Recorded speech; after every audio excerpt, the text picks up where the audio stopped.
Zombie Apocalypse.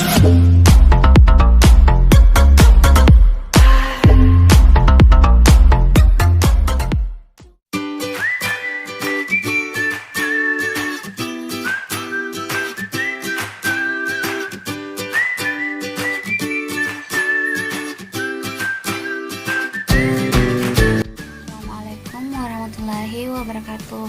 Perkenalkan, nama saya Yuliana dari Universitas Cokro Aminoto Palopo, Fakultas Sains, Program Studi Matematika. Pada kesempatan kali ini saya akan menjelaskan tentang analisis regresi, di mana analisis regresi linear itu adalah teknik statistika untuk membuat model dan menyelidiki pengaruh antara satu atau beberapa variabel bebas terhadap satu variabel respon. Nah, langsung saja kita ke contoh soal. Di sini saya sudah mempunyai contoh soal untuk diuji ke dalam program SPSS. Nah, pada SPSS ini kita pilih variabel view, kemudian pada name-nya kita masukkan variabel periode. Di sini variabelnya bisa diketik, bisa di-copy.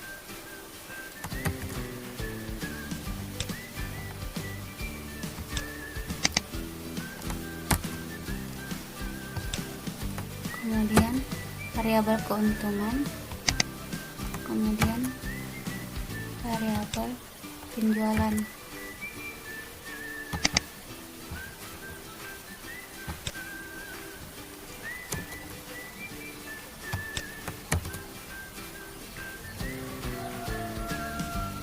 Di sini desimalnya saya ganti dengan angka 0.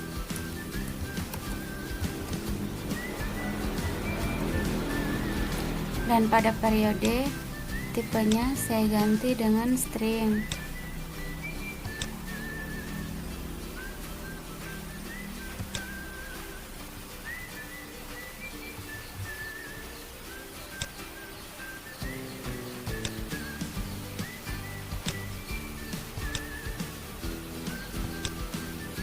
Di sini penjualan, keuntungan serta biaya promosi.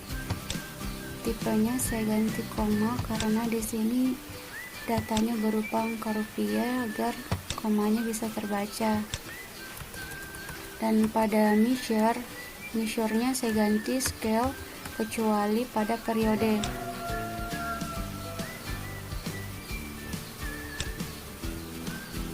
Setelah itu pilih data view, kemudian masukkan data-datanya. Langsung saja kita copy data yang ada pada soal.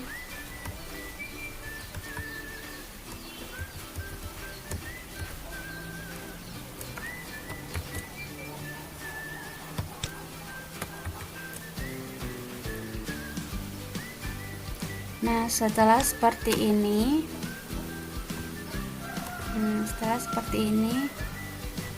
pilih analyze, kemudian pilih regression, kemudian pilih linear.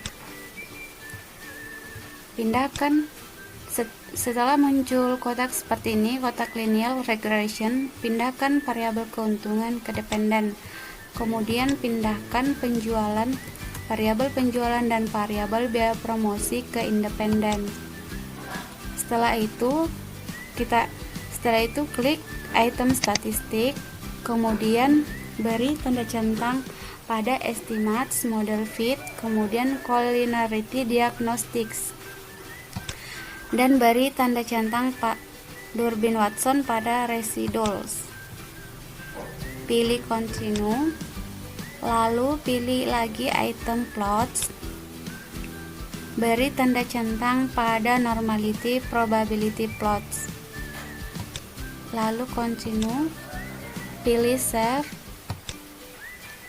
dan beri tanda centang pada unstandardized dan students deleted pada residuals. Setelah itu continue, lalu pilih OK. Berikut ini adalah hasil outputnya. Pada tabel model summary, kita perhatikan nilai R-square pada tabel model summary adalah persentase kecocokan model. atau nilai yang menunjukkan seberapa besar variabel independen menjelaskan variabel dependen. Terlihat nilai R² adjust sebesar 0,999, artinya variabel independen dapat menjelaskan variabel dependen sebesar 99,8%, sedangkan untuk 0,2% dijelaskan oleh faktor lain yang tidak terdapat dalam model. Untuk uji F dalam analisis regresi linear berganda bertujuan untuk mengetahui pengaruh variabel independen secara simultan, ditunjukkan pada tabel ANOVA. Untuk uji T digunakan untuk mengetahui pengaruh masing-masing variabel independen secara parsial, ditunjukkan pada tabel koefisien pada hasil output. Perhatikan nilai unstandardized coefficient B untuk masing-masing variabel. Variabel penjualan mempengaruhi jumlah keuntungan yang disalurkan sebesar 0,06. Nilai ini positif, artinya semakin besar penjualan, maka semakin besar pula jumlah keuntungan. Artinya jika penjualan naik sebesar 1000 satuan, maka keuntungan akan naik sebesar 60 satuan. Demikian juga variabel promosi berpengaruh positif terhadap jumlah keuntungan sebesar 0,818. Artinya jika promosi naik 1000 satuan, maka keuntungan akan naik sebesar 808 satuan. Baiklah, kita akan lanjut ke pembahasan berikutnya, yaitu modelan, di mana akan muncul tiga variabel baru pada data view ini, yaitu LAN keuntungan, LAN penjualan, dan LAN biaya promosi. Nah, langkah-langkahnya yaitu pilih transform, kemudian compute variabel, lalu pada target variabel kita ketik LAN keuntungan,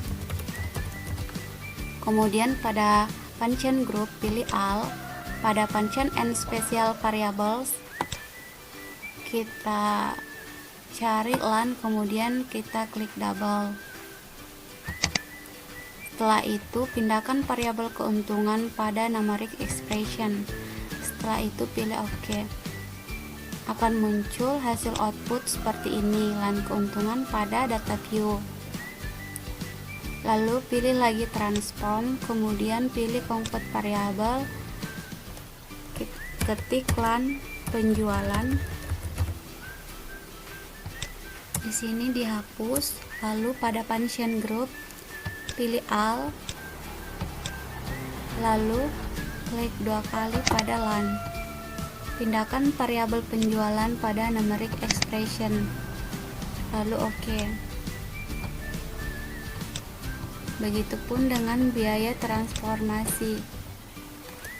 Ketik LAN promosi, kemudian pilih all, klik 2 kali.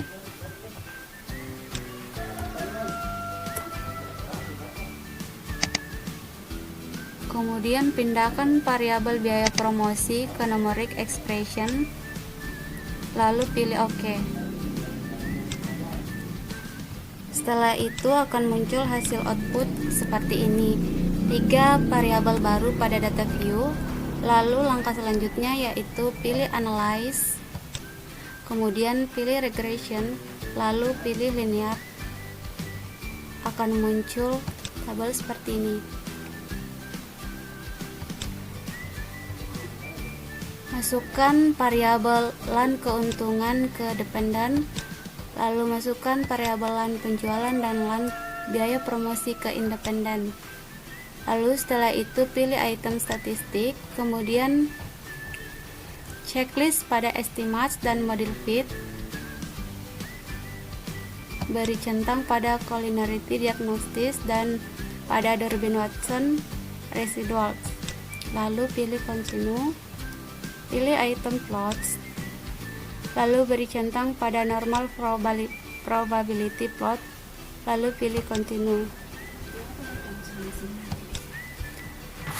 dan pilih item shape, lalu beri tanda centang pada unstandardized dan standardized deleted, lalu pilih continue, lalu kita pilih OK. Nah, setelah itu akan muncul hasil output seperti ini. Baiklah, selanjutnya kita ke uji asumsi klasik. Langkah-langkahnya yaitu pilih analyze, kemudian pilih deskriptif statistik, lalu pilih explore. Akan muncul tabel explore seperti ini. Setelah itu masukkan variabel unstandardized ke dependent list, lalu pilih plots, beri tanda centang pada normality plot with test, lalu continue, lalu kita tekan OK. Pada test of normality, terlihat dari hasil test of normality diketahui nilai statistik 0,116 atau nilai signifikan 0,20 atau 20%, lebih besar dari nilai signifikan 5%, sehingga dapat disimpulkan bahwa residual menyebar normal. Selanjutnya kita ke uji heteroskedastisitas. Heteroskedastisitas adalah adanya ketidaksamaan varian dari residual untuk semua pengamatan pada model regresi.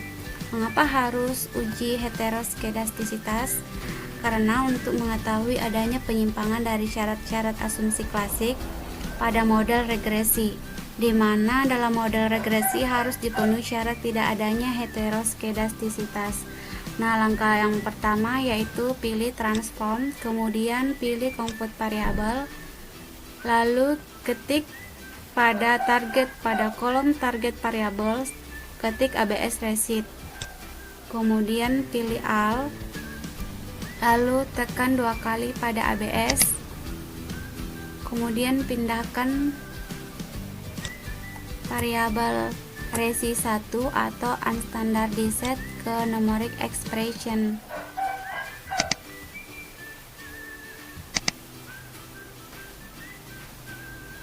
Setelah itu pilih OK.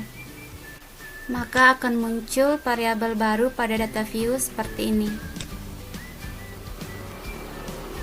Setelah itu, langkah selanjutnya yaitu pilih analyze, kemudian pilih regression, lalu pilih linear, pindahkan ABS receipt ke dependent,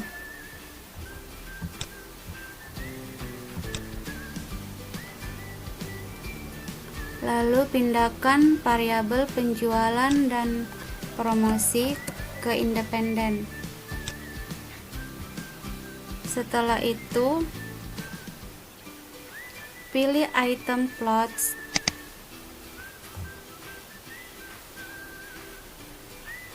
beri tanda centang pada normal probability plot, lalu continue, lalu pilih item statistik, beri tanda centang pada estimates dan model fit. Setelah itu continue, lalu pilih OK. Akan muncul hasil output seperti berikut.